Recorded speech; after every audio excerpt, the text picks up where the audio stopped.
Amén.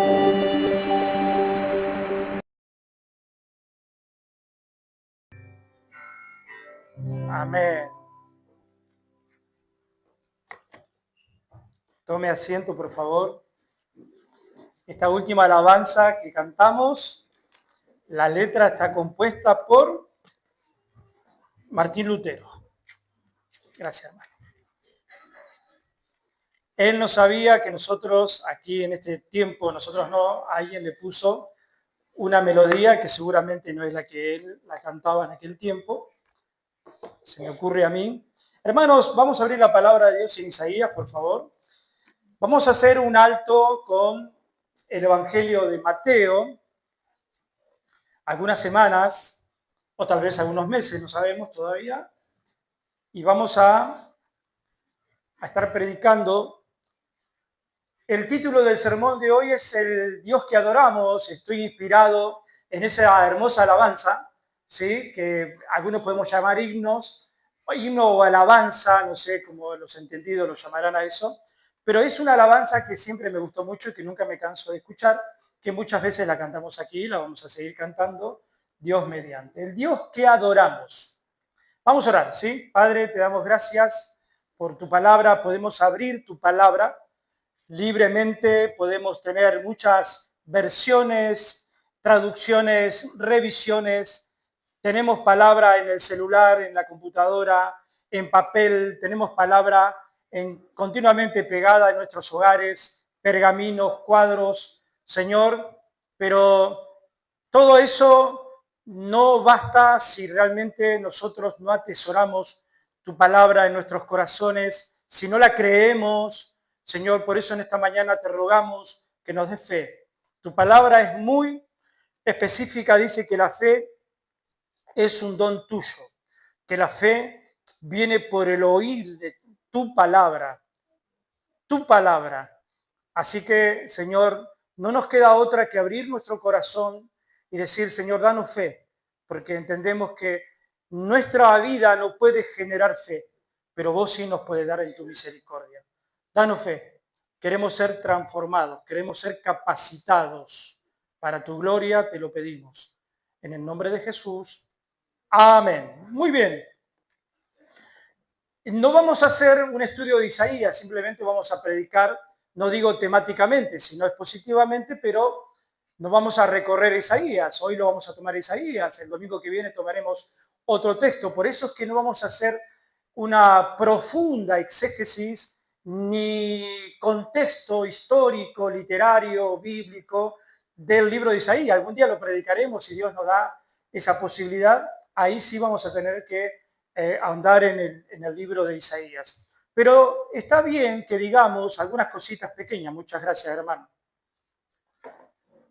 Aquí, el capítulo 6 de Isaías, hay un hecho muy importante en la vida del pueblo de Judá, el pueblo de Dios. Había muerto el rey Usías. En los días de Usías, el profeta Isaías también estaba en sus últimos tiempos. Un querido conocido de nuestro hermano Leo, el profeta Amós, que era contemporáneo del profeta Elías. Y Usías era un rey que existió 8 siglos antes del Señor Jesucristo. Entonces, esa parte de Judá estaba próspera, pero seguro, o según dice Amós, según dice también el libro de Isaías, la bancarrota espiritual era tremenda, ¿no? Había egoísmo, había arrogancia, había abusos. Ese es el contexto más o menos social que había de ese tiempo del pueblo de Judá. Pero aquí la Biblia dice, verso 1, en el año que murió el rey Usías, vi yo al Señor sentado sobre un trono, capítulo 6 de Isaías, un trono alto y sublime, y sus faldas llenaban el templo. Bueno, Isaías tuvo una visión. Usted me preguntará, Marcelo, ¿por esa visión era verídica? Bueno, por lo que cuenta Apocalipsis, Daniel y tantos libros de la Biblia, no podemos decir que no era verídica porque estas visiones que tuvo Isaías, las tuvo también el apóstol Juan y tantos otros personajes bíblicos, por lo tanto creemos que sí, que Dios en su misericordia, Moisés mismo, ¿no? Pasó la gloria de Dios por él, ahí delante de él, y Dios lo cubrió, ¿se acuerdan? La cuestión es que nosotros creemos que esto es literal, que en su milagro el Señor le permitió a Isaías ver el trono, como ya leyó nuestro hermano Emiliano, ver todo ese trono, toda la gloria de Dios. Ok, pero aquí, en esta prosperidad que estaba pasando el pueblo de Judá, muere el rey que los ojos del pueblo decían, bueno, con este rey estamos bien. Muere el rey. Es como si nosotros tuviéramos, que eso casi que nunca va a pasar, hermano, disculpe mi pesimismo, pero que en Argentina haya un presidente que económicamente nos lleva bien, que la seguridad, ¿sí? Aparentemente, bueno, usted se ríe porque es joven, pero yo tengo casi 60 años y nunca vi un presidente bueno. La cuestión es que muere Usías, pero el Señor le muestra una visión a Isaías, él sentado en el trono.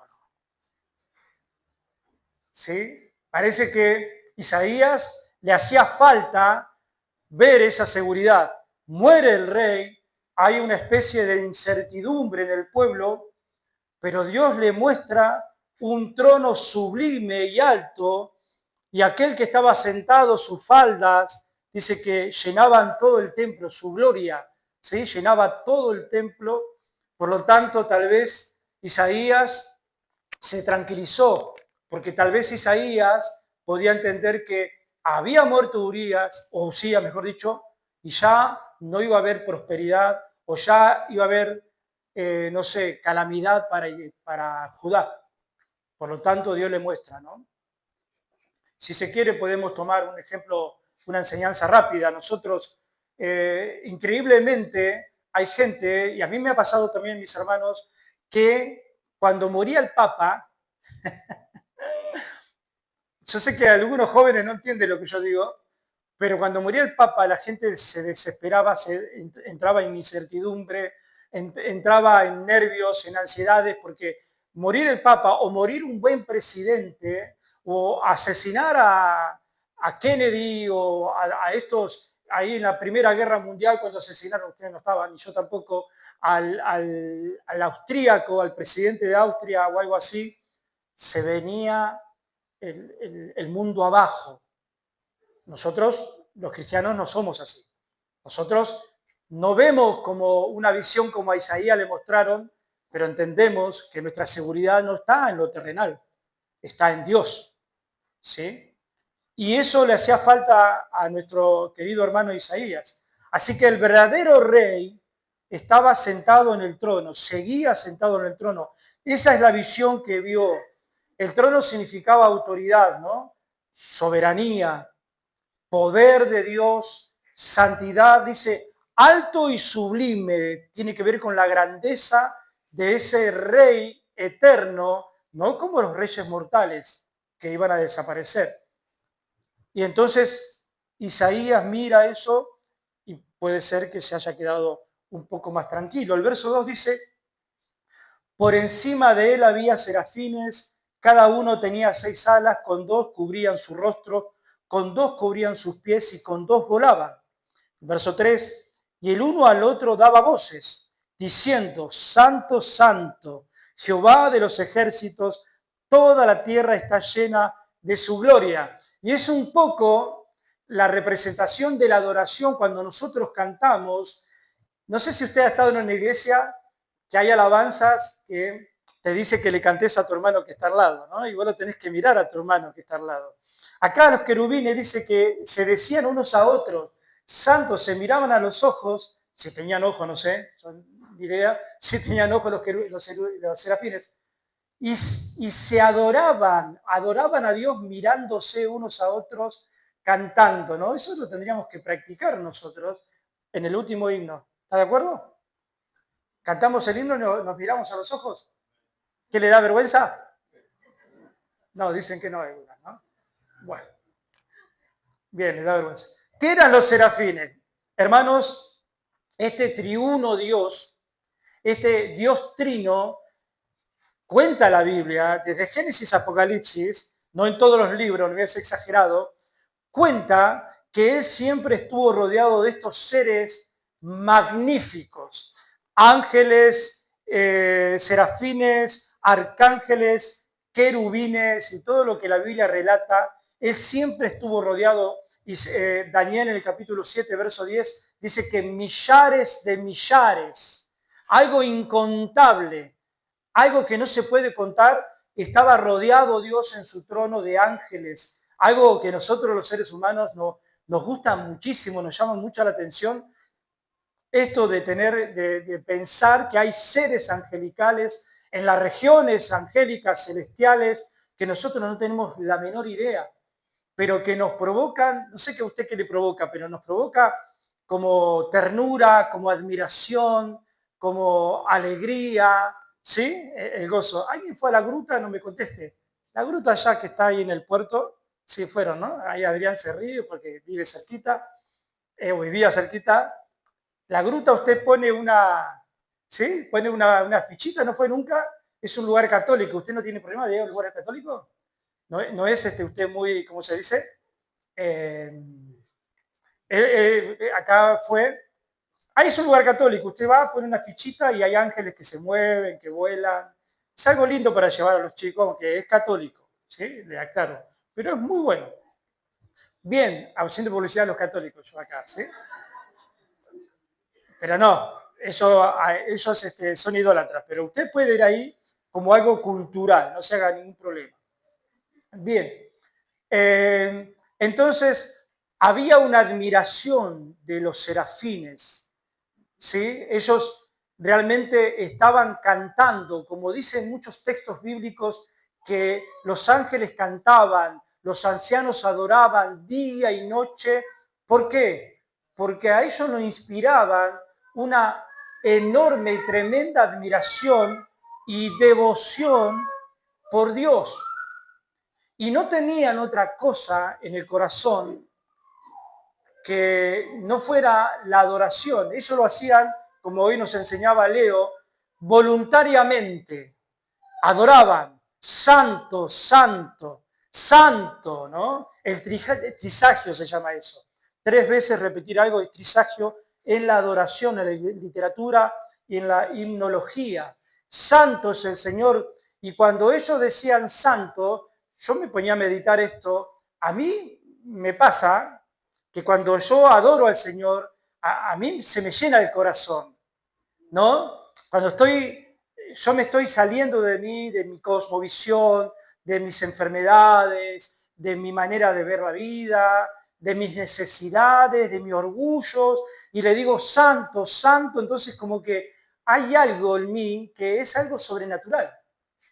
Es la adoración espiritual. Por eso es que los seres angelicales, ellos están día y noche adorando, porque es lo mejor que a ellos les puede pasar. Y a nosotros también. Puede ser que algún día podamos hacer más reuniones seguidas, si el Señor nos permite, y va a ver usted que cuando ya la tercera reunión, en el sentido de los días, ¿no? Lunes, martes, miércoles, usted va a encontrar que ya es lo mejor que le puede pasar venir a adorar a Dios.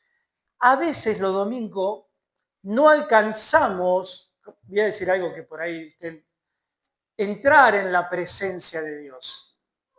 Como que no estamos acostumbrados en media horita alabando, orando, ¿no? Como que nos hace falta más oración, más alabanzas, menos informativo, menos noticieros, menos mundo, más Dios. Y ahí vamos a experimentar un poquito lo que estos serafines experimentaban, que lo hacían con completa adoración, completa devoción. Ahora, dice la palabra en el verso 3, y el uno al otro daba voces diciendo, santo, santo, Jehová de los ejércitos. No, perdón, el verso 2, cubrían sus rostros, cubrían sus pies, las alas, y con otras alas volaban, ¿no? Fíjese que los serafines, aquí he recurrido a algunas Biblias de estudio, a algunos comentaristas para hacer todo esto, alguna frase de algunos hermanos. La cuestión es que estos serafines se cree bíblicamente que eran sin pecado, sin ningún pecado, sin ningún defecto. Pero dice el verso 2 que ellos se cubrían el rostro con 2 alas, porque tenían 6, se cubrían el rostro, porque no podían ver la santidad de Dios así por sí solos. Se cubrían. No sé si me está entendiendo. Ellos no tenían pecado.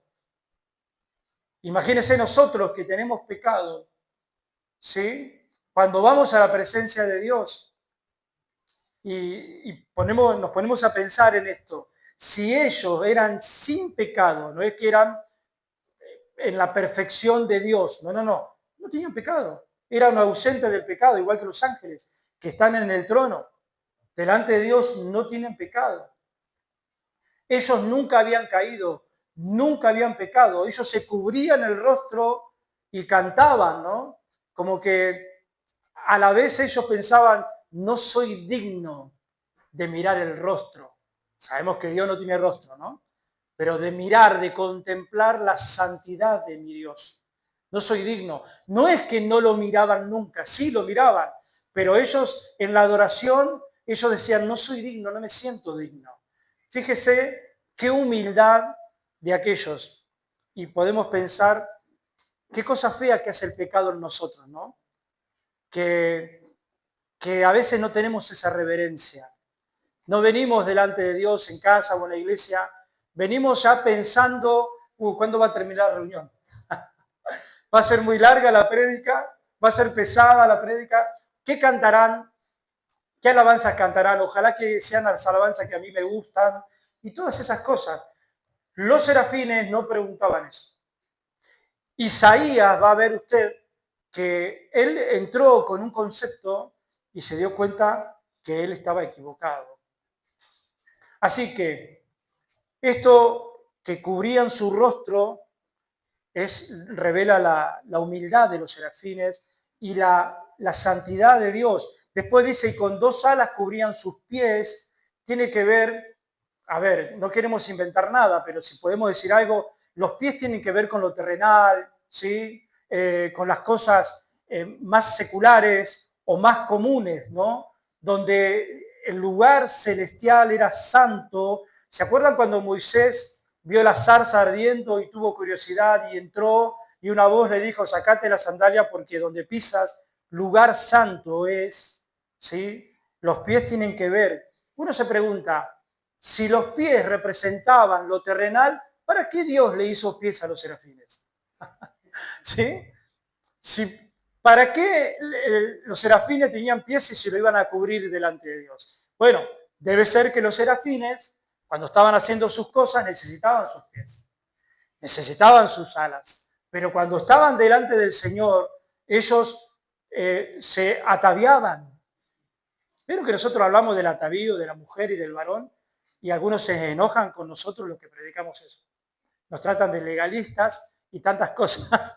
Pero los serafines se ataviaban para estar delante de Dios. Dios lo había hecho con pies, con alas, con ojos, con manos, pero ellos tenían hasta esa reverencia, ¿no? Cubrían su cuerpo para estar delante de Dios. Hermanos, que el trisagio es algo así como un superlativo. ¿Vieron los superlativos? Buenísimo, grandísimo, muchísimo, el superlativo que nosotros acá en nuestra lengua español. Los hebreos no tienen superlativos como nosotros, sino que ellos tienen repeticiones. Vieron que dice el Rey de Reyes, Señor de Señores, Cantar de los Cantares, de cierto os digo, son superlativos en el idioma de ellos. Ahora nosotros podemos decir con una sola palabra significa algo superlativo. Entonces, la palabra santo viene a ser kadosh, ¿sí? Algo que más allá de lo común, algo con una trascendencia no ordinaria, no humano, ¿no? En la doctrina dice la ontología tiene que ver con la persona de Dios, con la santidad de Dios. La ontología tiene que ver con la esencia del ser. En este caso, la naturaleza de Dios. Dios es radicalmente otro. Nosotros no podemos pensar en Dios como piensan en Marcelo, o como yo pienso en Marlene, o como uno piensa, no, es otra cosa, es separado de toda la creación. Por eso hay un texto que dice que Cristo fue creado, creo que lo dice Hebreo, también lo dice, lo dice Colosenses o Filipenses, creado antes de la fundación de todas las cosas. O sea, la palabra creado trae confusión, pero tiene que ver con que Cristo fue engendrado por el Padre eternamente, no creado, antes de todas las cosas, hermano. Yo a veces me desespero porque no me salen las palabras. Imagínense, esto es lo creado. Esto fue creado desde toda la historia. Esto representa toda la creación. Cristo no está ahí. ¿Se entiende? Cristo no está en la representación de todo lo creado porque Él no fue creado. Él no es un ser que tenga que ver con nuestra ontología, con nuestra naturaleza. Cristo no fue creado para nada. Hay textos bíblicos que por ahí nos confunden un poquito. El primogénito de toda creación no tiene que ver con ser el primero creado, sino tiene que ver con el primero en supremacía. Él no fue creado para nada. Esto lo vamos a hablar en estas semanas también, ¿sí? Lo vamos a hablar en la deidad de Cristo, para que nos quede. La Biblia es muy clara en eso. Entonces, la naturaleza de Dios no tiene que ver con nosotros. Él no necesita de fuerzas externas a Él. Él es totalmente distinto a todos. Su pureza, su soberanía, su majestad es infinitamente distante de toda la contaminación, de toda la maldad y de toda imperfección. Por eso cuando a usted le pase algo, por favor, no diga, ¿por qué, Señor, me pasan todas estas cosas? No diga eso. O no trate de que su corazón le esté echando culpas a Dios, porque Él es infinitamente santo. Y cuando digo infinitamente, no estoy exagerando, es santo. No termina más. A nuestra mente, Él es santo, no tiene fin, ¿no? No tiene fin, Él es santo. No puede, su naturaleza no puede hacer nada que a usted le perjudique, nada. Marcelo, pero me agarró una CB hace 10 años, no fue Dios. Todo el pecado, todas las cosas que aparentemente son negativas que nos pasen, no tiene que ver Dios. Es el sistema pecaminoso de este mundo que nosotros nos deterioramos, nuestra salud, envejecemos. Es el sistema a causa del pecado del ser humano. Pero Dios es infinitamente perfecto, no tiene ninguna contaminación, no tiene ningún defecto absoluto. Y eso es lo que va a ver Isaías. Isaías dice, el verso 4, y los quiciales de la puerta se estremecieron con la voz de los que clamaban, o el que clamaba, y la casa se llenó de humo. Los serafines tenían tanto poder en su adoración que los quiciales, o sea, los cimientos o algo, la mampostería, se estaba moviendo. Y otra cosa que nos enseñan los serafines, ¿no? No digo a gritar y ser desordenado en el culto, pero a veces cuando uno ora con miedo, con temores. ¿No le ha pasado a usted? Y sí, me ha pasado a mí, que viniendo a la sana doctrina, de verdad, hermano, ya nuestra manera de orar tiene que cambiar un poquito, ya tenemos que ser más bíblicos, menos emocionales, o por lo menos tener en cuenta que las emociones no nos embarguen cuando ellas quieran. Tener dominio propio, pero no tener vergüenza. Orar a Dios. Pero Marcelo, yo no sé orar. ¿Cómo no sabes hablar? Sí sé hablar. Entonces, habla con Dios, como a vos te parezca. Sé reverente. Y los quiciales de las puertas se estremecieron con la voz del que clamaba y la casa se llenó de humo, ¿no? Misterios de Dios. Hay un salmo que dice, Dios habita en la oscuridad.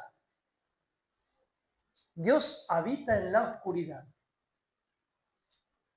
Pregunta, ¿hay oscuridad para Dios? No. Él es luz. Son misterios. Dios habita en la oscuridad para nosotros, lo que nosotros nos imaginamos, ¿no? Cuando vamos a la oscuridad y tenemos miedo, quédense tranquilos, Dios habita ahí también. Para nosotros es oscuridad, para Él no. ¿O será una oscuridad distinta? Es como nos cuenta ahora el ángel que va, el serafín que agarra con la tenaza un carbón del altar y se lo pone en la boca a Isaías. Ese carbón no era un carbón común, vegetal. Es una forma espiritual de hablar, ¿sí? ¿Se entiende? Entonces Dios es puro. Además, mis hermanos, la santidad de Dios no es algo que simplemente Él hace. Bueno, ahora me voy a comportar santo. No, no, no. Es algo que Él es continuamente santo. ¿Se entiende? Continuamente santo.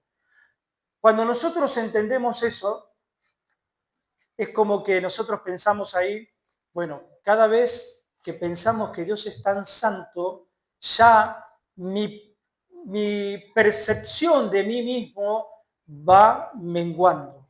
Ah, yo soy cada vez más pequeño, cada vez más humilde, cada vez exijo menos del prójimo, cada vez exijo menos de Dios, porque estoy conforme y contento porque mi Dios es el sublime. Yo no soy nada. ¿Se entiende cómo es la vida cristiana? Es como dijo Juan el Bautista, es necesario que yo mengüe para que Él crezca. Entonces, el corazón del cristiano cada día está menos orgulloso y cada vez mira más a Dios y se ve más pequeño Él, continuamente más pequeño. Entonces, la santidad de Dios no es algo que Él hace, sino es algo que Él es directamente. Es algo que Él es. Aquí se impacta Isaías se impacta, ¿no? Dice, voy a leer todo el tiempo el texto, ¿no? Y vi, estaba uno sentado en un trono, verso 1, alto y sublime, y su falda llenaba en el templo. Por encima de él había serafines, cada uno tenía 6 alas, con 2 cubrían sus rostros, con 2 cubrían sus pies, con 2 volaban. ¿Sí? Podemos decir que Dios los hizo con alas para que les sirvieran. Dice el verso 3, y el uno al otro daba voces diciendo, Santo, Santo Jehová de los ejércitos, toda la tierra está llena de su gloria, y los quiciales de las puertas se estremecieron con la voz del que clamaba, y la casa se llenó de humo. Entonces dije, ay de mí que soy muerto, porque siendo hombre inmundo de labios, y habitando en medio de pueblos que tienen labios inmundos, han visto mis ojos al Rey Jehová de los ejércitos. Soy inmundo de labios. ¿Cómo? ¿No era profeta él? Isaías era profeta. Entonces, qué contradicción cuando él entra, hermanos, tenemos que decir que Isaías tenía una percepción de Dios equivocada. Él había tenido encuentros con Dios, pero no de esta magnitud. Cuando Isaías ve semejante visión, percibe en su ser, no solamente con los oídos, ¿sí? No solamente, sino con todo su ser, la majestad y la santidad de Dios, que dice, wow, yo no sabía que Dios era así. Como dijo Job, ¿qué dijo Job? De a oídas. Lo había oído, lo había conocido. Dios le da la visión en su misericordia y aquel profeta muy letrado, porque era de familia de bien, Isaías, con un léxico elevado seguramente, con estudios, se dio cuenta que delante de ese Dios, él no era nada. Dice, ay de mí que soy muerto. Yo no digo que usted y yo, cada vez que vayamos a la presencia de Dios, en la intimidad, nos sientamos muertos, porque no es así. Isaías estaba en el tiempo de la ley, nosotros estamos en el tiempo de la gracia, en el nuevo pacto de la gracia. Pero Isaías dice que cuando vio eso, lo primero que se cruzó por su mente es que estaba muerto. Qué contradicción, ¿no? Para aquellos, hermanos, déjenme decir esto, ya cada vez lo digo menos, ¿no? Pero para algunas personas nuevas, capaz, algunos falsos profetas contemporáneos o de hace mucho, que dice que estaban en la presencia de Dios continuamente, que Dios los llevaba al cielo, al tercer cielo y no sé cuántas cosas, ¿no? Y ellos bajaban y se jactaban de esas visiones que tenían. Acá Isaías no se jactó para nada de la visión. Es más, no dijo, bueno, con esta visión ahora voy a recorrer el mundo predicando mi testimonio y voy a hacer dinero, y voy a pedir ofrendas, y voy a pedir los diezmos, y me van a contratar. No dijo, lo primero que dijo en la visión, soy muerto. Yo siendo un humano común y corriente de labios inmundos, han visto mis ojos al Rey. Es lo primero que a él se le ocurrió, que él... Pero estas cosas también las vemos en Apocalipsis capítulo 4. Venga conmigo, por favor. Apocalipsis.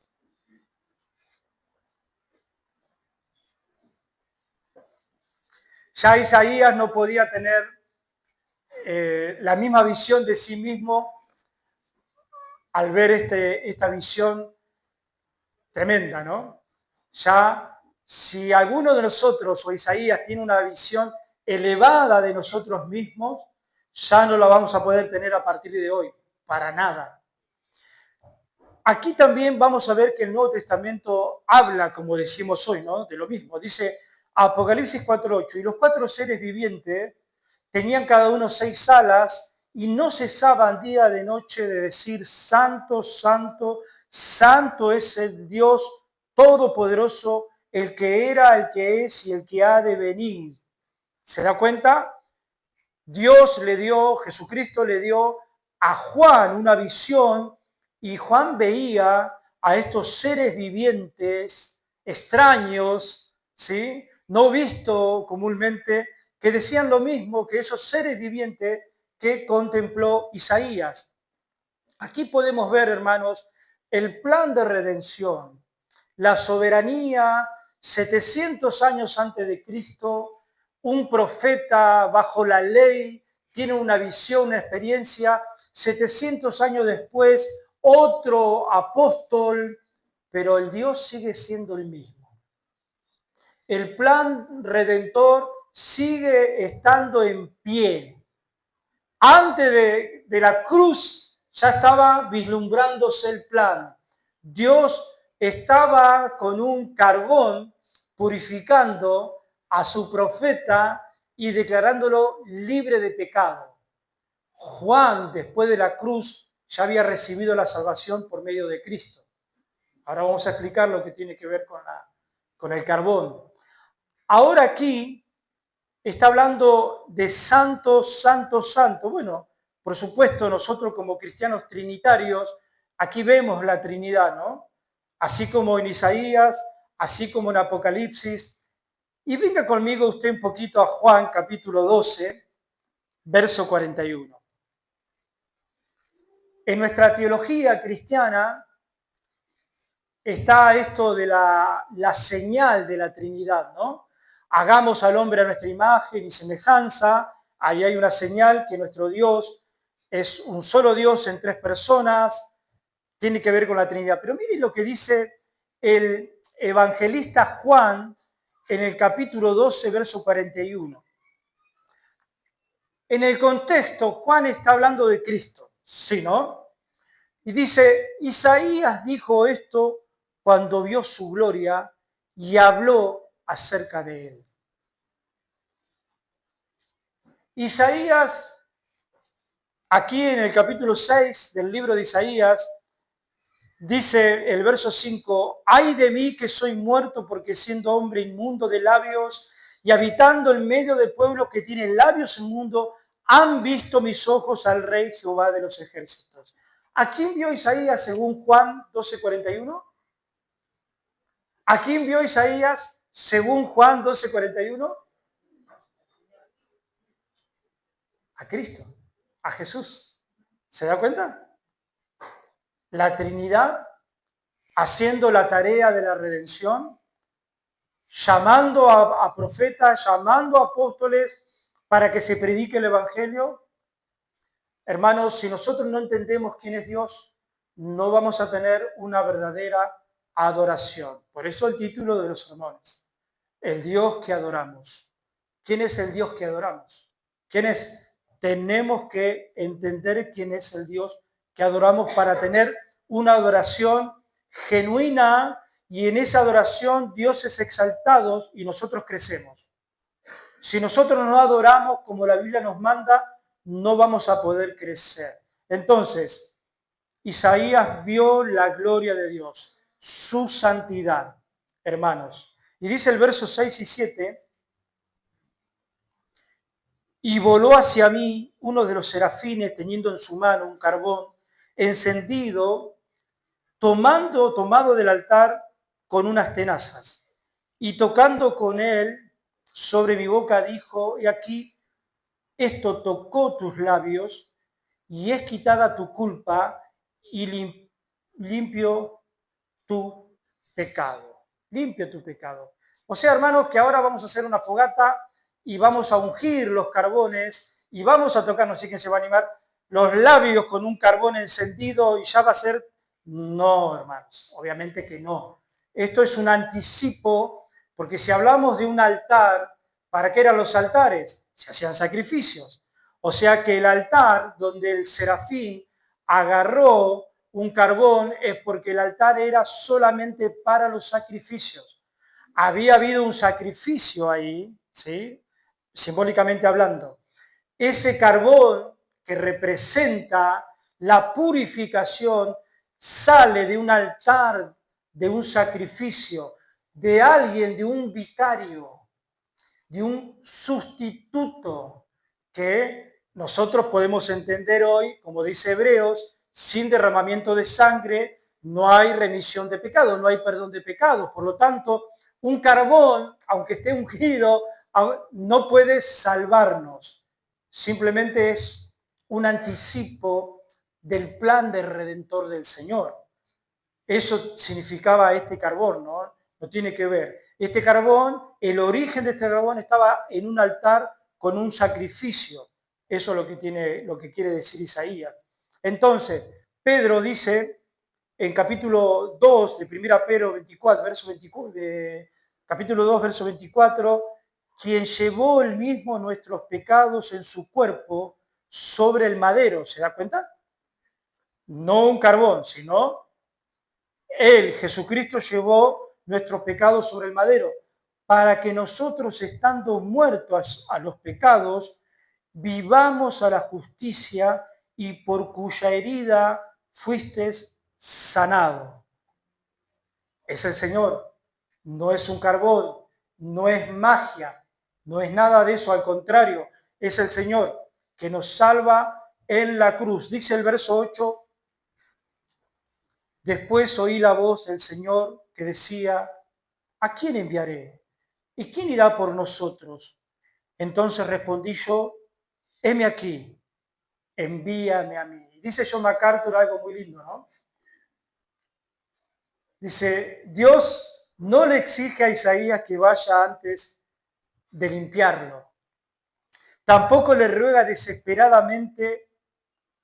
La voz del Señor no dice Isaías, ve, sino que hace una pregunta al aire en el Consejo Celestial. ¿A quién enviaré? Dice MacArthur. ¿Y quién irá por nosotros? No por mí, sino en plural, por nosotros. Ahí está la Trinidad. Isaías, habiendo sido perdonado y purificado, no responde, por eso lo escuchamos a Leo hoy, ¿no? No responde por obligación legal o por culpa, sino movido por gratitud de quien ha sido librado de la ruina. Su heme aquí, envíame a mí, es la respuesta inevitable de una boca recién tocada por el fuego del altar. ¿Qué belleza? Estoy aquí, heme aquí, no es por la culpa, no es por la manipulación, sino porque por la gratitud de haber entendido que primero, ¿qué vio Isaías primero? Su pecado. Y aquí estoy muerto. Siendo un hombre de un pueblo de labios inmundos, tengo pecado. ¿Qué vio? Cuando el Señor le perdona los pecados, en esta metáfora, en este simbolismo del carbón, Él dice, yo voy. Y lo que tenía Isaías, mis hermanos, no era un ansias de tener posiciones ni lugares, sino realmente una actitud de corazón. Isaías dice, yo voy, ¿quién irá por nosotros? Yo voy, ¿qué tengo que hacer? ¿No? Si yo hoy como anciano digo, ¿alguien puede servir aquí en la iglesia? ¿Quién levanta la mano? Isaías levantó la mano. ¿Eh? Isaías no los escucha, hermano. No levanta nadie la mano aquí. Mira, Eva levanta la mano. Eva, tenés que limpiar los baños. ¿Sí? ¿Quién levanta la mano? Hermano, tenés que ir a baldear el piso. Es servir al Señor. Es servicio al Señor. Isaías no estaba esperando puestos ni nada. Es servir al Señor continuamente. Entonces, hermanos, la adoración más intensa no se limita entre estas cuatro paredes, sino que es todos los días. Mi llamado a la atención hoy es adorar a Dios, al Dios que adoramos. ¿Cómo le adoramos? Si estamos conscientes que nosotros le adoramos. Dice 1 Corintios 6, 19, ¿o ignoráis que vuestro cuerpo es templo del Espíritu Santo, el cual está en vosotros? Por lo tanto, esto que Isaías experimenta tiene que ser continuamente un altar para nosotros. Continuamente, porque sabemos que Dios está en nosotros continuamente. Entonces, la verdadera adoración comienza contemplando realmente quién es Dios y por lo tanto vamos a darnos cuenta quiénes somos nosotros. Entonces, cuando Isaías vio a Dios, cuando usted ve a Dios, por eso, hermanos, el Padre Nuestro es el sistema de oración que nosotros tenemos que usar. No lo repita, pero por lo menos el concepto. Usted se va delante de Dios y lo primero que nos acordamos es estar delante de Dios. ¿Y qué se acuerda? Lo primero que usted se acuerda. Ay, Señor, necesito pagar la luz, necesito esto. No, dice que nos presentemos y le demos gloria. Segundo, que perdone nuestros pecados. Lo primero que uno tiene que recordar, y no es que lo hace mecánicamente, es que en la santidad de Dios, en este entendimiento que Dios es santo, yo me acerco a Dios y muchas veces aquí no lo hacemos. Yo me culpo también porque no pedimos perdón por nuestros pecados a veces aquí. Y cada vez que oramos, te debe entrar, y disculpame hermano, pero te debe entrar la santa culpa de decir, Señor, es como que vos ofendiste a tu esposa y después vas a decir, ¿no me planchás esta camisa? Si es que no te la planchas vos, que está bien, ¿no es cierto? ¿Se entiende? Por lo menos pedir perdón. Por lo menos decir, che, vos sabés que estuve mal hoy. Con Dios es lo mismo. Lo que pasa es que no siempre nosotros pecamos con nuestras esposas. Pero con Dios pecamos siempre. Entonces, cada vez que vayamos al Señor, tenemos que tener este entendimiento. Dice, cuando vio a Dios, Isaías vio su pecado. Si vos no ves tu pecado, es porque no ves a Dios. Si tu mente no está siendo sensible al pecado, o tal vez vos decís, no, para mí lo que yo hago no es pecado, pero para todo el mundo sí es pecado. ¿Quién está equivocado? ¿Todo el mundo o vos? Entonces, cuando él vio a Dios en su santidad, vio su pecado. Y ahí nuestro pecado va a menguar, porque yo voy a trabajar sobre eso en la base de la santidad de Dios, no en la base de mi parecer de lo que es el pecado. No es lo que yo diga del pecado, sino es lo que Dios dice del pecado. Por lo tanto, la iglesia indefectiblemente va a crecer. Tu familia va a crecer, porque esto no es moralismo puro, sino que esto es una vida espiritual. Por eso nosotros, y el Señor nos machaca con trabajar con nuestro pecado, porque el trabajar y el pelear con nuestros pecados nos hace cada día más libre para servir al Señor. Entonces vos no te sentís atado, no te sentís atado, no te sentís una persona avergonzada. Vos predicás, vos salís, vos le das testimonio a tu esposa, a tus hijos, tu esposa, tus hijos se convierten por tu testimonio, por supuesto, por el Evangelio, ¿no? Hay tantas cosas. Cuando vio a Dios, vio su pecado. Cuando reconoció su pecado, ahí vino el ángel y dice, tu pecado te es perdonado. Cuando lo reconoció. Cuando se reconoció pecador. Si no, no. ¿Sí? Y cuando se reconoció pecador, sus pecados fueron perdonados y su capacidad, como decía Leo hoy, ¿no? La capacitación de servir al Señor, dijo, heme aquí. Cuando recibió esa gracia del perdón, dijo, escuchó el llamado, otra cosa, ¿no? Importante. Escuchó el llamado. Todos tenemos el llamado. El problema, mi hermano, que no todos tenemos el llamado de agarrar el micrófono. Si no, venga a ver si lo podemos agarrar entre todos. Venga, ponga su mano acá. No podemos. O compramos más micrófonos. Entonces los domingos tenemos todos micrófonos. Y usted se va a sentir bien. No se va a dañar. Usted va a estar contento. Y yo como pastor lo voy a acariciar. Toma el micrófono si te gusta. Lamentablemente, no solamente lo digo yo, sino lo dicen tantos pastores, que la gente está queriendo agarrar puestos. Es lamentable. Eso no es adoración. Entonces nosotros vamos a aprender a adorar a Dios. No adorar en el culto, sino adorar en nuestras vidas, con nuestros pensamientos, con nuestra forma de ver a Dios. Entonces, él recibió la gracia, él entendió el llamado y él dijo, heme aquí. Pero fíjese que él no se postuló. Y Dios no lo llamó directamente a él, ¿no? Dijo, ¿quién puede ir por nosotros? Y estaban los serafines, realmente, que eran celestiales, y él habrá mirado a su alrededor, dijo, no hay nadie. Yo recibí el perdón, yo ahora tengo la gracia de Dios, heme aquí. Bueno, recomendación, no se postule. Deje que el Señor lo llame. Si hay ministerios, ahora no se me confunda, ¿no? Ministerios hay. Pero la obra del evangelista tiene que hacerla todo. Recuerde que ya lo he dicho hasta el cansancio, todos somos ministros de reconciliación. Todos.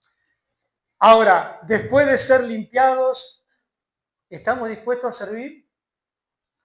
¿Sí? Hermano, ¿vos podés servir? Y depende. Hermano, ¿no me escuchaste? ¿Vos podés servir? Y, pero depende. ¿Depende de qué? Depende de qué me das para servir. Triste, muy triste. Triste, tristísimo.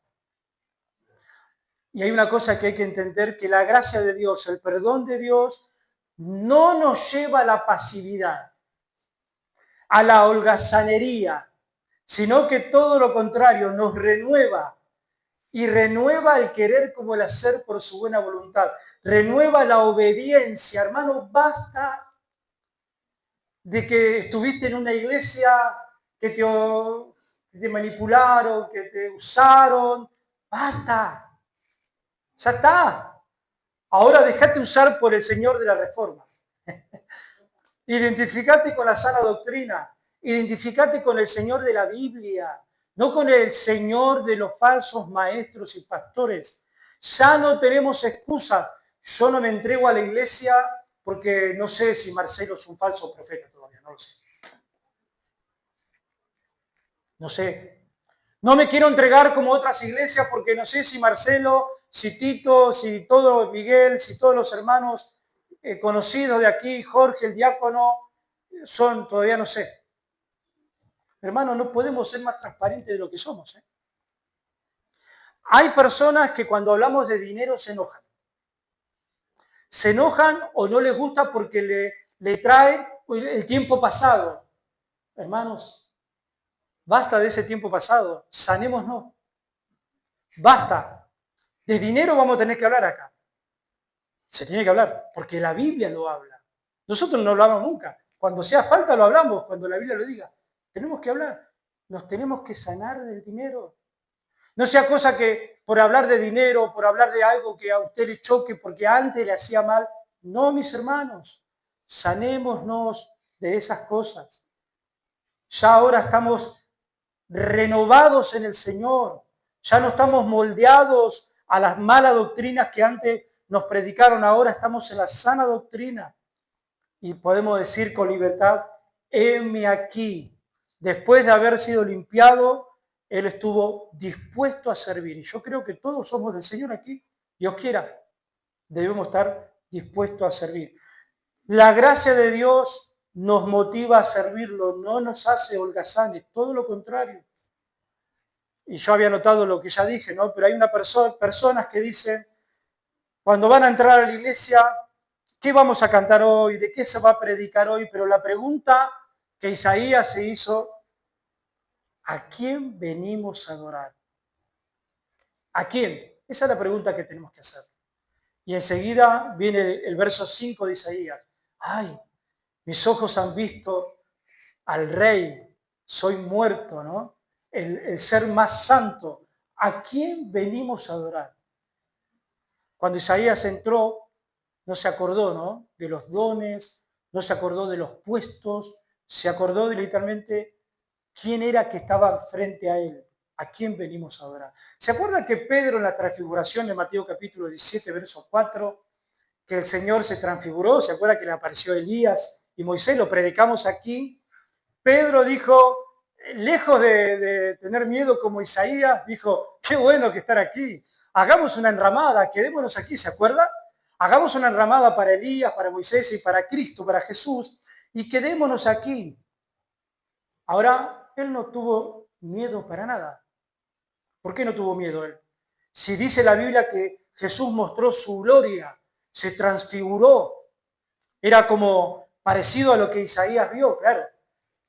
Estaba el Mesías con Pedro, el mediador. ¿Se da cuenta? Ya estaba el Hijo de Dios encarnado al lado de él. Ya había una seguridad de la gracia. Ya Pedro había entrado por pura gracia al trono de la gracia, al lugar santísimo. Ya no tenía que tener miedo. Nosotros ya no tenemos que tener miedo. Podemos entrar. Isaías, gracias a Dios que le pasó a él.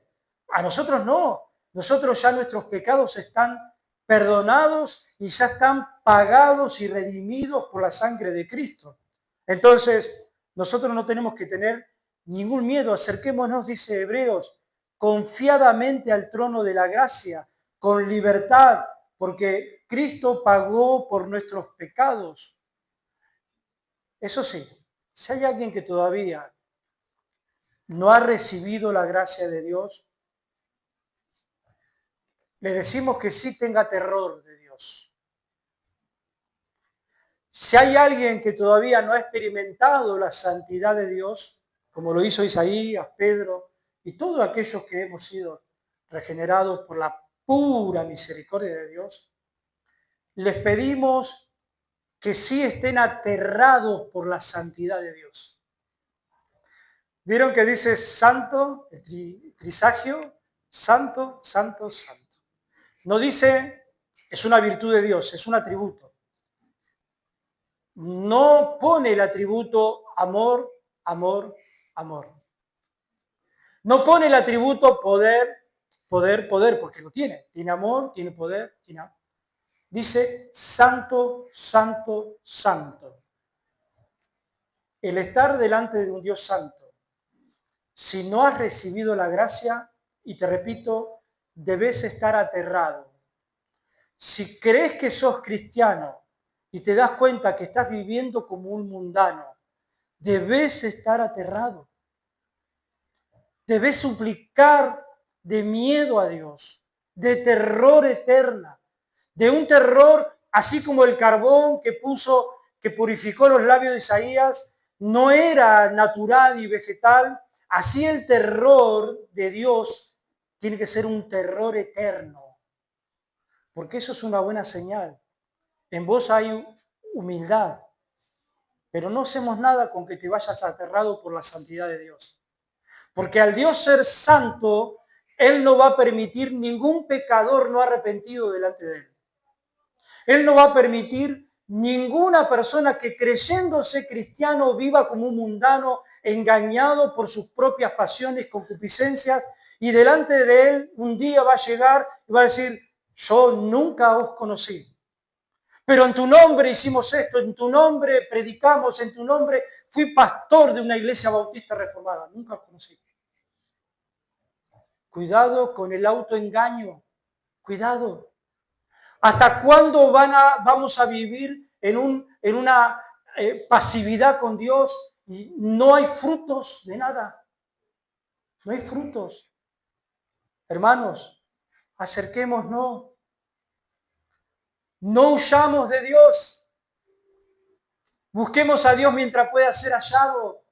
Vengan, no se enojen, no se enloquezcan, vengan a Dios, vengan que Él está en el tiempo de la gracia, en el tiempo de recibir a los pecadores.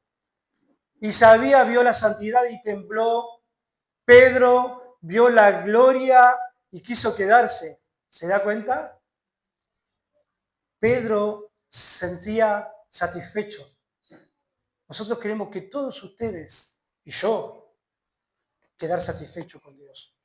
No le tengamos miedo a Dios si realmente vamos a correr con arrepentimiento y fe.